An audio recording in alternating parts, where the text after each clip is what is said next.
Hi hello नमस्कार, मी तेजस्विनी तुम्हा सर्वांचं आपल्या चॅनेलवरती पुन्हा एकदा मनापासून स्वागत आहे। सर्वांना श्री स्वामी समर्थ। आय होप की तुम्ही सगळेजण मस्त आणि मजेत असाल। स्वामी महाराज तुम्हा सर्वांच्या मनातल्या चांगल्या इच्छा पूर्ण करू देत।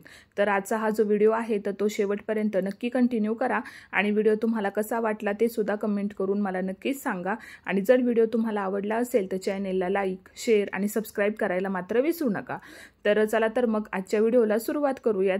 तर सुंदर दिवसाची सुंदर अशी सुरुवात झालेली आहे आणि हा व्हिडिओ जो आहे ना तर तो खूप आधी मी शूट केलेला होता। म्हणजे दिवाळी सुरू होण्याआधी हा व्हिडिओ जो आहे तर तो मी शूट केलेला होता, पण काही कारणांमुळे मला तो अपलोड करणं जे आहे तर ते शक्य झालं नाही। तर या व्हिडिओला तुम्ही पेंडिंग व्हिडिओ सुद्धा म्हणू शकता। आता मी व्हिडिओ शूट केलेला होता म्हणून मग म्हटलं चला आता तुमच्यासोबत शेअर करूयात, कारण की बरेच दिवस झालं मी व्हिडिओ सुद्धा काही टाकलेले नव्हते। तर म्हटलं आता शूट केलेला आहे व्हिडिओ तर तो तुमच्यासोबत शेअर करूयात, कारण की आता कसं व्हिडिओ शूट करायला तर भरपूर अशी मेहनत लागते।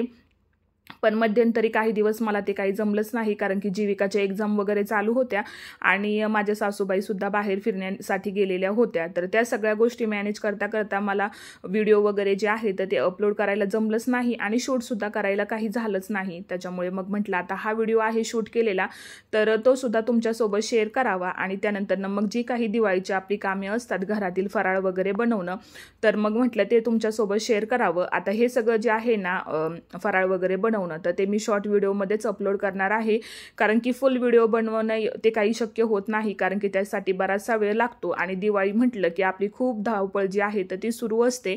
म्हणून मग म्हटलं शॉर्ट व्हिडिओ जे आहे तेच बनवून अपलोड करूयात। तर आता दिवाळीच्या आधी ना माझी सगळी जी काही क्लिनिंगची कामे असतात ना तर ती चालू होती। म्हणजे आधी तर भरपूर अशी क्लिनिंग जी आहे तर ती मी केलेलीच होती, पण तरी सुद्धा सोफ्याचे कवर वगैरे म्हणा किंवा कर्टन वगैरे म्हणा तर ते माझे क्लीन करायचे राहिलेले होते। म्हणून मग मी सोफे जे आहे तर ते झटकून वगैरे घेतले, कारण की म्हटलं दिवाळीच्या आधी आपली ही साफसफाई जी आहे ती आवरून घेऊयात, कारण की पुन्हा एकदा मग दिवाळी जी घाई गडबड सुरू झाली तर मग ही कामे काही करून होणार नाहीत आणि एकदा कामे राहून गेली की मग ती राहूनच जातात।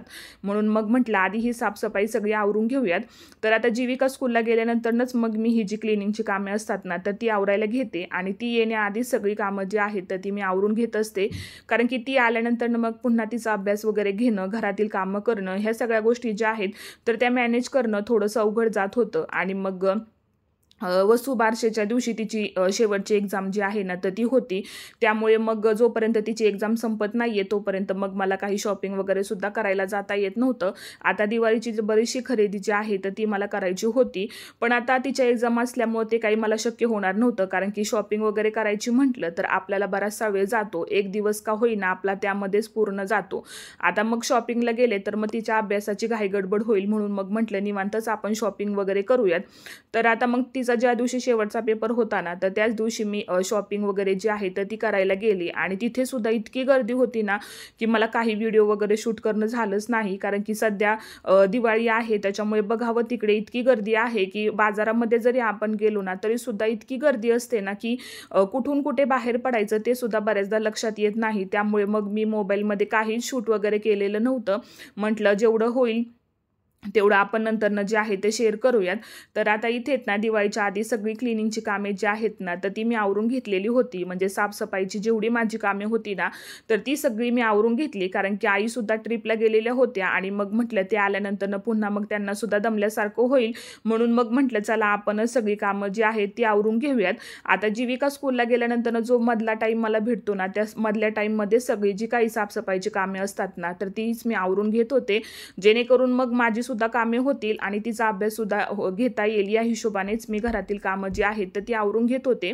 आता व्हिडिओ थोडासा लेट तुम्हाला येतोय, पण तरी सुद्धा थोडंसं तुम्ही सुद्धा समजून घ्या, कारण की खूपच धावपळ होत होती आणि व्हिडिओ तर काही मला अपलोड करायला जमत नव्हतं। आता मी एडिट वगैरे सगळं करून ठेवलेलं होतं, फक्त व्हॉइस ओव्हर जो आहे तर तो करायचा बाकी होता।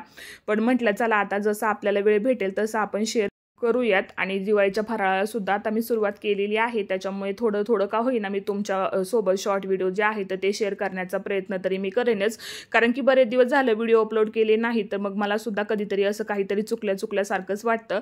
पण आता कामाचीच धावपळ इतकी असते ना की काय मॅनेज करावं आणि कसं करावं हेच बऱ्याचदा समजत नाही। खूपच जास्त सध्या तरी धावपळ होतीये आणि असं बाहेर वगैरे गेलं की इतकी गर्दी असते तर मोबाईल घेऊन ते शूट करण्याची इच्छाच होत नाही, कारण की धक्काबुक्की तर इतकी होते ना अशा गर्दीच्या ठिकाणी.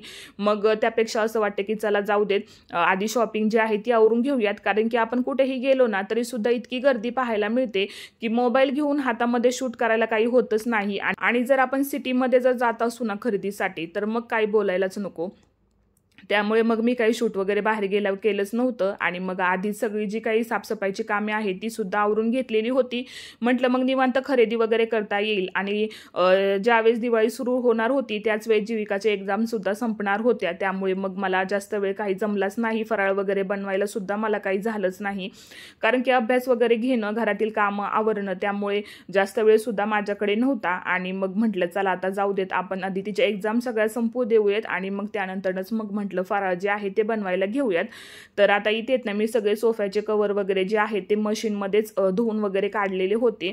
आणि गोधड्या वगैरे तर माझ्या आधीच धुवून वगैरे झालेल्या होत्या. मग जे काही सोफ्यांचे कवर होते ते सुद्धा बाहेर मी उन्हामध्ये वाळत घातले आणि लगेचच ते सुकून सुद्धा निघतात, कारण की मशीनमध्ये बरेचसे कपडे जे आहेत तर ते ड्राय होऊनच येतात. त्याच्यामुळे जास्त वेळ सुद्धा त्यांना काही सुकण्यासाठी लागत नाही. आणि कवर सुद्धा बरेच खराब झालेले होते, त्याच्यामुळे मग म्हटलं दिवाळीच्या आधी ते क्लीन करून घेऊयात, कारण की ते क्लीन जर नसतं केलं ना तर मग काहीतरी राहिल्यासारखं वाटलेलं असतं. मग म्हटलं चला आधी तेच क्लीन करून घेऊयात. आणि ते बाहेर शेंगा सुद्धा ज्या आहेत ना तर त्या वाळत घातलेल्या होत्या. आता रोज या झाकून ठेवाव्या लागतात आणि पुन्हा ऊन पडलं की पुन्हा मग त्यावरचं झाकण जे आहे ते काढून ठेवावं लागतं, जेणेकरून त्याला मग बुरशी वगैरे चढणार नाही. आणि घरातील कामं करता करता बघा ही सुद्धा एक्स्ट्राची कामं करावी लागतात, त्यामुळे खूपच जास्त घाई गडबड सुद्धा होते. आणि मग कामाचा लोड जास्त असला ना की मग व्हिडिओ सुद्धा शूट करण्याची इच्छाच होत नाही.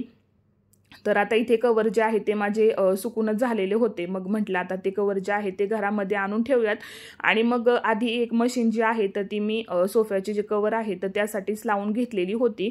आणि त्यानंतर मग म्हटलं जे काही आपले डेलीचे कपडे वगैरे आहेत तर मग म्हटलं ती मशीन जी आहे तर ती लावून घेऊयात.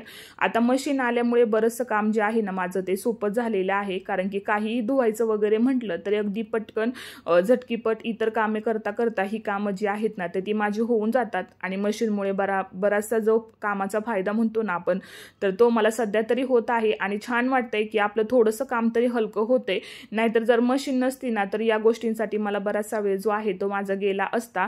आणि एवढं सगळं क्लिनिंग करून तर काही मला शक्य नव्हतं, पण मशीनचा जो आहे ना तर तो बराचसा फायदा जो आहे तर तो मला झाला. आता म्हटलं चला आहे मशीन तर सगळी क्लिनिंग जी आहे ती करूनच घेऊयात. आता आमचं आधीच ठरलेलं होतं की मशीन घ्यायची म्हणून, त्याच्यामुळे मग सोफ्याचे कवर वगैरे जे आहेत तर ते काही मी वॉश करायला घेतलेच नव्हते. आणि कवर खरंच खूपच जास्त खराब झालेले होते आणि मशीनमध्ये अगदी ते व्यवस्थित असे क्लीन करून झाले. आणि दिसताना सुद्धा मग ते खूपच छान दिसत होते. तर म्हटलं चला आता सोफ्यांचे कवर जे आहेत तर ते 1 तासातच सुकून निघाले, म्हणून मग म्हटलं चला आता कवर जे आहेत तर ते आपण उशांना लावून घेऊयात, जेणेकरून मग दिसताना ते छान दिसतील. आणि आदल्या दिवशी संध्याकाळी सगळे कवर जे आहेत ना तर ते मी काढून ठेवलेले होते, जेणेकरून दुसऱ्या दिवशी सकाळी उठल्यानंतर ना पहिल्यांदा मशीन मी लावून घेतलेली होती. आणि कवर तुम्ही बघू शकता अगदी छान अशा पद्धतीने जसं आपण धुतो ना किंवा जसं आपण क्लीन करतो ना त्याच पद्धतीने मशीनमध्ये सुद्धा ते क्लीन झाले होते. आता बऱ्याच लोकांचं म्हणणं होतं की मशीनमध्ये कपडे फारसे निघत नाहीत, पण सोफ्यांचे कवर वगैरे इतके छान निघाले होते. परत आमच्या गोधड्या होत्या, रगी होत्या, खूपच जास्त त्या क्लीन निघालेल्या होत्या. त्याच्यामुळे खरंच छान वाटत होतं की मशीनमुळे बरीचशी कामं जी आहेत तर ती हलकी झाली. आणि तुम्ही सुद्धा बघू शकता कवर खूपच छान पद्धतीने निघालेले होते.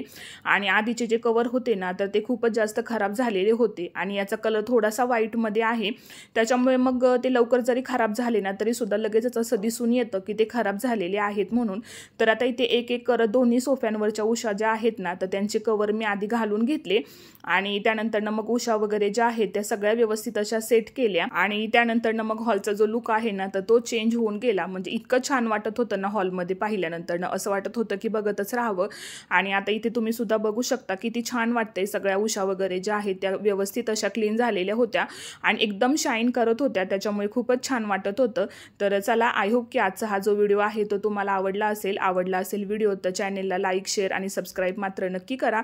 उद्या पुन्हा भेटूयात अशाच एका नवीन व्हिडिओ सोबत. तोपर्यंत सर्वांना श्री स्वामी समर्थ.